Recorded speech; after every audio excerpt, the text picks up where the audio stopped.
कि महंगाई की मार चारों तरफ है। आज महंगाई से पूरा प्रदेश त्रस्त है और अर्थव्यवस्था चौपट हो चुकी है। नौकरियां रोजगार नहीं है, त्राहिमाम मचा हुआ है। कि अगर हिंदुत्व की बात करें तो मोदी जी को तुरंत इस्तीफा दे देना चाहिए, योगी बाबा को भी। हिंदुत्व का केवल नाम, ये खुद हिंदू नहीं, हिंदू है क्या, धर्म है क्या? जिसने संविधान दिया बाबा भीमराव अम्बेडकर साहब, रामभद्राचार्य करें, उनको संस्कृत का ज्ञान नहीं था। अगर ये ऐसे वही बोले मरे मुलायम काशी राम, प्रेम से बोलो जय श्री राम, ये देश के जगत गुरु है भारत के, ये भारतीय जनता पार्टी के जगत गुरु बोलेंगे।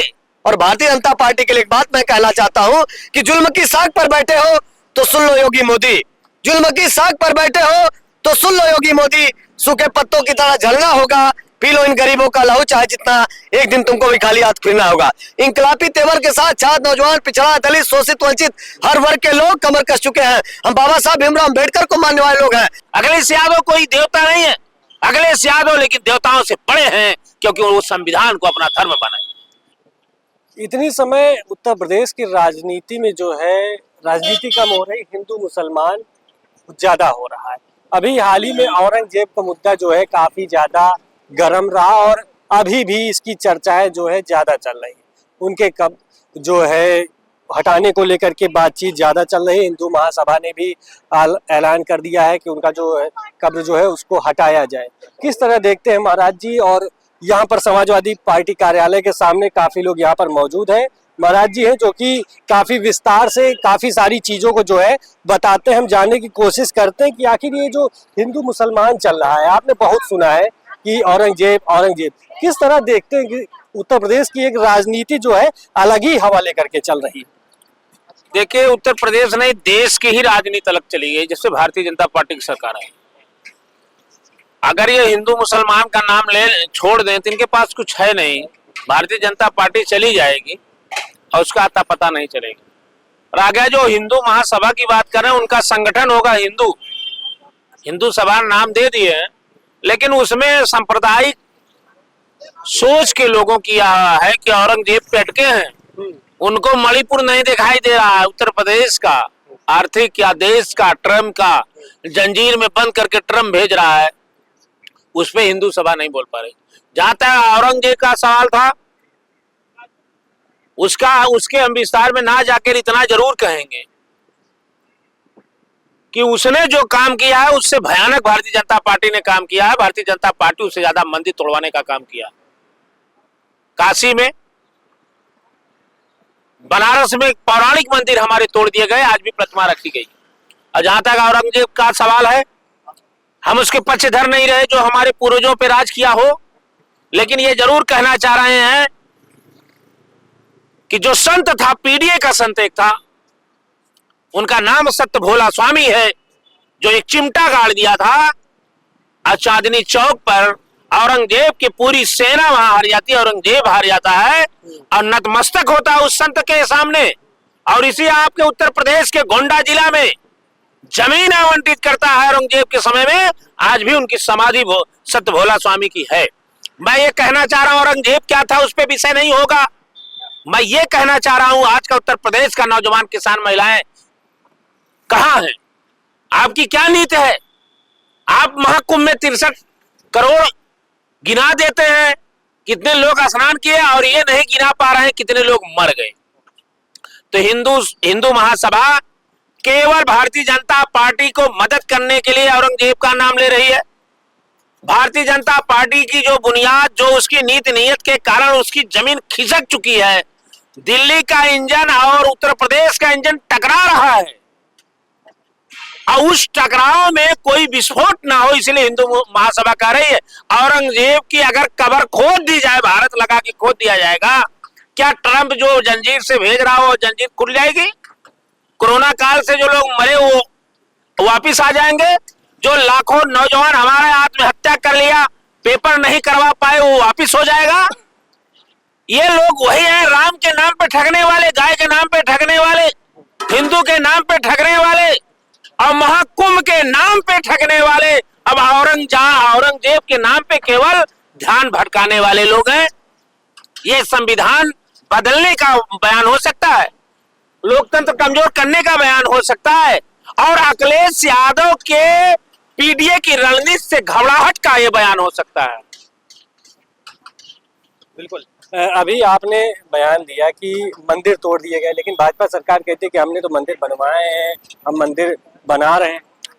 कहाँ मंदिर? वही मंदिर बनवाए जो हिंदू महासभा आज कह रही है। हिंदू महासभा तो ये भी कहना चाहिए कि अगर हिंदुत्व की बात करें तो मोदी जी को तुरंत इस्तीफा दे देना चाहिए, योगी बाबा को भी। हिंदुत्व का अगर राम की मर्यादा देखते हुए कुंभ की घटना लेकर के देखे, हिंदुत्व का केवल नाम, ये खुद हिंदू नहीं, हिंदू है क्या, धर्म है क्या? ये राजनीति से इसे जोड़ना मैं समझता हूं धर्म पे ही जो है ठेस पहुंचाना होगा। एक नेता है स्वामी प्रसाद मौर्य, जो कि पिछड़े दलित की ज्यादा बात करते हैं। उन्होंने बोला कि अखिलेश यादव दलित की तो काफी बात करते हैं, जो पीडीए बना रखे हैं, पीडीए में तो दलित है ही नहीं। कह रहे पिछड़ा दलित अल्पसंख्यक है, पिछड़ा दलित अगड़ा है, उसमें कौन है उनको समझ में नहीं आ रहा। अब वो ना समझ में आए तो मैं आदरणीय स्वामी जी से ये कहना चाह रहा हूँ, समझ लें वही पीडीए है जो डॉक्टर राम मनोहर लोहिया लड़े थे, जयप्रकाश नारायण लड़े थे। चाहे महात्मा गांधी हो, चाहे कबीर थे, चाहे रविदास थे, चाहे महात्मा बौद्ध थे, चाहे बाबा भीमराव अंबेडकर थे, जो जितने समाजवादी, समता मूलक, समानता, एकता, मानवता, इंसानियत की जो बात किया है वही पीडीए है। और वही पीडीए की लड़ाई माननीय अखिलेश यादव जी लड़ रहे हैं। पीडीए में कोई मतलब नहीं, कोई जात का विरोध हम करेंगे, व्यक्ति का विरोध होगा, उसकी नीयत का विरोध होगा। अगर ये देखिए, स्वामी प्रसाद मौर्य के बयान पे हमें बहुत ये नहीं जाना है, लेकिन उनको ये समझना चाहिए वही पीडीए जो हमारे पूर्वजों ने लड़ा है, जो सामंतवादियों ने हमारे पूर्वजों, हमारे पीडीए के पूर्वजों को जो गुलाम बना दिए। आज एक व्यक्ति इस देश में हिंदू महासभा का बोलना चाहिए, जिसने संविधान दिया, बाबा भीमराव अंबेडकर साहब। रामभद्राचार्य कह रहे हैं उनको संस्कृत का ज्ञान नहीं था, बताइए। अब इनको कथा कथित, इनको जगत गुरु कौन बनाया? अगर ऐसे वही बोले मरे मुलायम काशी राम, प्रेम से बोलो जय श्री राम, ये देश के जगत गुरु है, भारत के, ये भारतीय जनता पार्टी के जगत गुरु बोलेंगे तो संतों का और इनका सनातन क्या होगा, इस विचार का विषय है। और मैं समझता हूं महाकुंभ की भगदड़ से पीडीए के संत आज एकजुट हो गए हैं और भारतीय जनता पार्टी को उखाड़ के फेंकने के लिए जहां तपस्या कर रहे हैं, जहां कल्पवास किए, वहां आप जनमानस में भी अपनी हुंकार भर करके, क्योंकि मानवता शर्मसार हो रही है, तो हिंदू महासभा केवल ध्यान भटकाना चाह रही है। अगले माननीय अखिलेश यादव की रणनीति से, माननीय अखिलेश यादव के बढ़ते हुए जनाधार को, अखिलेश यादव कोई देवता नहीं है, अखिलेश यादव लेकिन देवताओं से बड़े हैं, क्योंकि वो संविधान को अपना धर्म बनाए, संविधान को अपना ग्रंथ समझ रहे हैं। देवता से बड़े, देवता से बड़े हैं। देवता तो मानो कि ये देवता से बड़े हैं, जिन्होंने कहा कि पीडीए ही मेरा भगवान हो। जनमानस, उन्होंने जब कहा गया कि अयोध्या कब जाएंगे, बोले राम बुलाएंगे। आपने कहा मंदिर का निर्माण तो हुआ, मंदिर का निर्माण तो हुआ, लेकिन उसमें प्राण प्रतिष्ठा 4 शंकराचार्यों को अपमान करके करा गया। ये हिंदू है, ये सनातन है, यही सनातन है।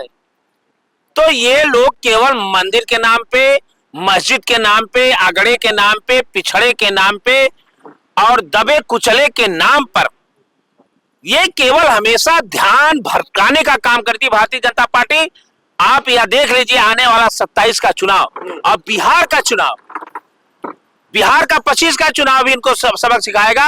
अब बाबा तो ये जान जाइए, बाबा आप गए क्यों? जनता भेजेगी सनातन बचाने के लिए, हिंदू को बचाने के लिए। अरे वो गए, अभी ऊपर से मामला चल रहा है, वो सोच रहे हैं दिल्ली 22 में नहीं भेज पाए, 22 में नहीं भेज पाए, लेकिन प्रभु ने भेज दिया। बड़ा चमत्कार प्रभु ने कराया, कहीं मणिपुर के नाम से, कहीं ट्रम्प के क्या कितने डॉलर का मामला आया, कोई बड़े नेता का नाम आया, बड़ा विश्व गुरु बन रहा है, कहीं जंजीर में जकड़ के भेज रहा है, जिसके लिए हवन हो रही है। अरे मैं कहना चाहता हूं, हिंदू महासभा भारतीय जनता पार्टी के लोग, सरकार हवन से नहीं, आपके हनक से सरकार चलती है। जब तक आपके अंदर हनक नहीं होगी, तब तक उत्तर प्रदेश का जनमानस सुरक्षित नहीं होगा। उत्तर प्रदेश जंगल राज बन गया है। नौजवान, बेरोजगार, छात्र, किसान, व्यापारी, महिलाएं, बहनें हमारी असुरक्षित हैं, केवल भारतीय जनता पार्टी कुर्सी के लिए, राम के नाम पे, गाय के नाम पे, गंगा के नाम पे, कुंभ के नाम पे अमृत स्नान, यही था अमृत काल में अमृत स्नान। क्या हुआ ये हाल। तो इससे ये केवल ध्यान भटकाने का काम है। मुझे आशा नहीं विश्वास है पीडीए का नौजवान किसान गरीब एकजुट होगा और 27 में तो सत्ताधीश बनाएगा ही। उसके बाद लाल किला पे झंडा माननीय अखिलेश यादव जी के नेतृत्व में फहराएगा। बिल्कुल 27 में जो है सत्ताधीश बनेंगे। छात्र महासभा के हैं, जिस तरीके से भाजपा के मंत्री हो चाहे भाजपा के विधायक हो, अपने ही पार्टी के खिलाफ जो है मोर्चा खोले बैठे। क्या लग रहा है डॉक्टर संजय निषाद, अंदरूनी बातचीत चल रही है, कहा आने वाले हैं? देखिए, तो राष्ट्रीय नेतृत्व का निर्णय है, लेकिन जब आप छात्र नौजवानों की बात कर रहे हैं, अभी स्वामी जी अपनी बात कर रहे थे, इस बाबा जी की सरकार में बाबा लोग भी सुरक्षित नहीं है। बात समझिए मैं क्या कहना चाह रहा हूँ। आज भारतीय जनता पार्टी जब से सत्ता में आई है, जहां छात्र नौजवानों के शिक्षा का जो बजट है इसे कम करने का काम किया। मैं बता रहा हूँ, शिक्षा बजट कम करने का तुलना करी ना समाजवादी पार्टी की सरकार में 2012 से 17 तक आदरणीय अखिलेश यादव जी उत्तर प्रदेश के मुख्यमंत्री रहे, उस बजट में शिक्षा बजट, और इस समय जब योगी आदित्यनाथ 17 से लेकर के अब तक मुख्यमंत्री हुए हैं, जो शिक्षा बजट काट दिया, आईटी सेक्टर नहीं बढ़ाया। आदरणीय अखिलेश यादव जी जब सत्ता में रहे आईटी सेक्टर देने का काम किया, एमबीबीएस की सीट बढ़ाने का काम किए, पॉलिटेक्निक कॉलेज आईटीआई कॉलेज बढ़ाने का काम किए, और दौड़ के नौजवान अगर दिखा दिया प्रतिभाशाली तो पुलिस की भर्ती देने का काम। और जब से भारतीय जनता पार्टी की सरकार आई है, आज लगातार नौजवान पेपर लीक हो रहा है, बड़ी समस्या है। गांव का माता पिता पेट काट करके अपने बच्चों को इलाहाबाद भेजता है, कानपुर लखनऊ तमाम ऐसे शहरों में भेज करके उसको शिक्षा के लिए भेजता है, और आज निराशा का मुंह देखना पड़ रहा है। लगातार धांधली हो रही है। अभी पुलिस वैकेंसी में सामान्य समाज के लोग, मैं भाई जातिवादी बात नहीं कर रहा हूं, जिस प्रकार से धांधली हुई है, यानी पिछड़ों का जो आरक्षण है उसमें सामान्य समाज के लोग पिछड़ों का सर्टिफिकेट लगा करके पुलिस भर्ती में अपने आप को चयनित कराने का काम किए।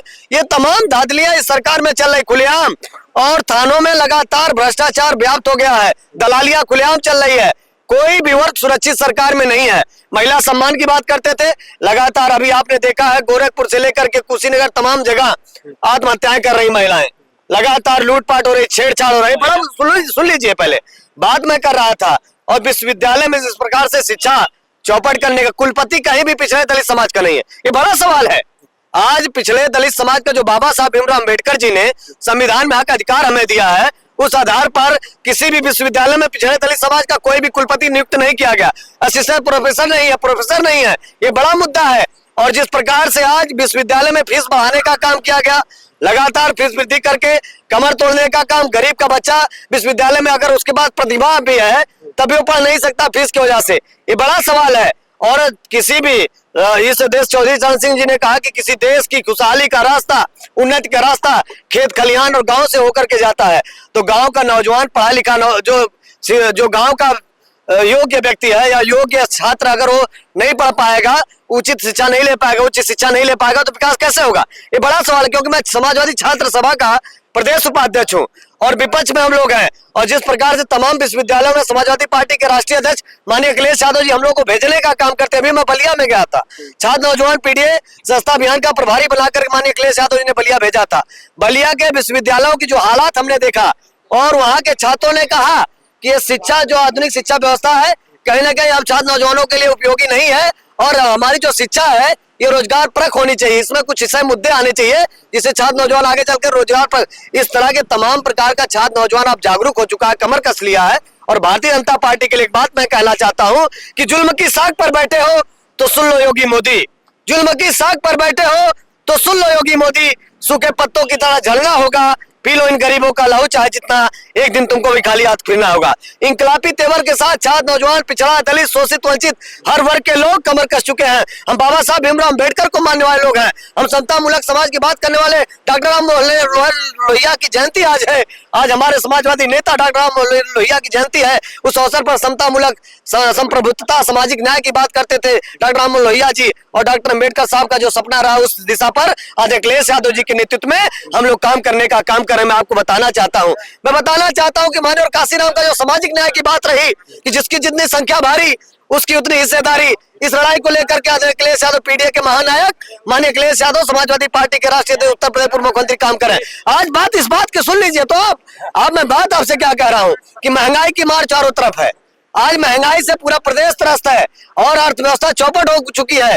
नौकरियां रोजगार नहीं है, त्राहिमाम मचा हुआ है। गांव के खेती किसानी की बात करना चाहता हूं। हम लोग गांव से आते, मैं भी एक किसान का बेटा हूं और आज किसानों का उर्वरक का दाम बढ़ाने का काम, डीएपी का मात्रा कम करने का काम, खेती किसानी चौपट करने का काम, सिंचाई के दाम बढ़ाने का काम, डीजल पेट्रोल का बढ़ाने का काम किया। भारतीय जनता पार्टी किसान विरोधी सरकार है और किसानों ने मन बना लिया है, छात्र नौजवानों ने मन बना लिया है, पिछड़े दलित समाज के लोगों ने मन बना लिया है कि अब आने वाले समय में समाजवादी पार्टी को हम सत्ता में लाने का काम करेंगे। और पीडीए के लोग जागरूक हो चुके हैं और आने वाले समय में 27 में समाजवादी पार्टी अखिलेश यादव जी में के नेतृत्व में काम करेंगे और सरकार बनाने का काम। किशोर विधायक है, बीजेपी के ही विधायक है। हाँ। उन्होंने बोला है कि हमारी सरकार में गाय कटती है, अपने ही खिलाफ मोर्चा खोल रखे हैं, योगी को भ्रष्ट बता रहे हैं और अधिकारियों को भ्रष्ट बता रहे हैं। कहाँ चल रहा है? देखिए, इस सरकार में निश्चित तौर पर किसी की भी नहीं सुनी जा रही है, मनमानी है, तानाशाही चल रही, डिक्टेटरशिप चल रही है। सरकार पूरी तरह से डिक्टेटरशिप के पैमाने पर आ चुकी है। आज जनप्रतिनिधियों की कोई सुनवाई नहीं है। आप भारतीय जनता पार्टी के तमाम मंत्री विधायकों को धरना देते हुए भी आपने देखा होगा, तमाम कार्रवाई हो रही है। तो जहां आम जनता को न्याय नहीं मिल रहा है, भारतीय जनता पार्टी के विधायकों को न्याय नहीं मिल पा रहा है, मंत्रियों को न्याय नहीं मिल पा रहा है, तो आम जनता को न्याय की आप क्या उम्मीद करेंगे? पूरी तरह से लॉ एंड ऑर्डर, शिक्षा और इसका प्रशासनिक व्यवस्था ध्वस्त हो चुकी है। भारतीय जनता पार्टी पूरी तरह फेवर हो चुकी है। मैं इनकलाबी नारों के साथ अपनी बात समाप्त करना चाहता हूं कि मैं कहना चाहता हूं कि सरपरोसी की तमन्ना अब हमारे दिल में है। देखना है जोर कितना बाजुए कातिल में है। आज शहीद आजम भगत सिंह, सुखदेव, राजगुरु को याद करने का दिन है। आज शहीद दिवस है, हम उन्हें भी याद करते हैं और प्रण करते हैं कि प्रथम समाजवादी भगत सिंह के रास्ते पे चलकर हम समाजवादी लोग, हम छात्र नौजवान आने वाले समय में पीडीओ को एकजुट होकर के समाजवादी पार्टी की सरकार आदरणीय अखिलेश यादव नेतृत्व बनाएंगे। तभी जाकर उत्तर प्रदेश उत्तम प्रदेश बनेगा, तभी देश और उत्तर प्रदेश का रास्ता खुशहाली से जुड़ेगा। बहुत धन्यवाद। योगी जी ने तो बोल दिया है कि उत्तर प्रदेश उत्तम प्रदेश बन चुका है। कोई प्रदेश नहीं, पूरी तरह हाहाकार मचा हुआ, हत्या प्रदेश, लूटपाट प्रदेश, बुलडोजर राज का प्रदेश। आज अनावश्यक रूप से कार्रवाई हो रही है, बुलडोजर चलाया जा रहा है, से माफिया भाग रहे हैं। बुलडोजर अनावश्यक रूप से गरीबों को सताने के लिए चलाया जा रहा है, गरीबों की संपत्तियों को ढहाने का काम किया है इस सरकार में। और जबकि सुप्रीम कोर्ट भी इसके लिए मना करने का काम किया, लेकिन सुप्रीम कोर्ट के भी आदेश को मान नहीं रहे, ये तानाशाही कर रहे हैं, पूरी तरह से सत्ता का दुरुपयोग हो रहा है। बिल्कुल, ये थे हमारे साथ बात करने के लिए काफी लोग लखनऊ के समाजवादी पार्टी कार्यालय के सामने जो है मौजूद थे और 27 की तैयारी को लेकर के एकदम समाजवादी पार्टी जो है पीडीए जो है लोगों तक मैसेज जो है पीडीए का मतलब क्या है उसको पहुंचाने का काम कर रही है। आपकी क्या राय है कमेंट सेक्शन में जरूर बताएं। कैमरा पर्सन राज के साथ पीयूष तिवारी, लखनऊ।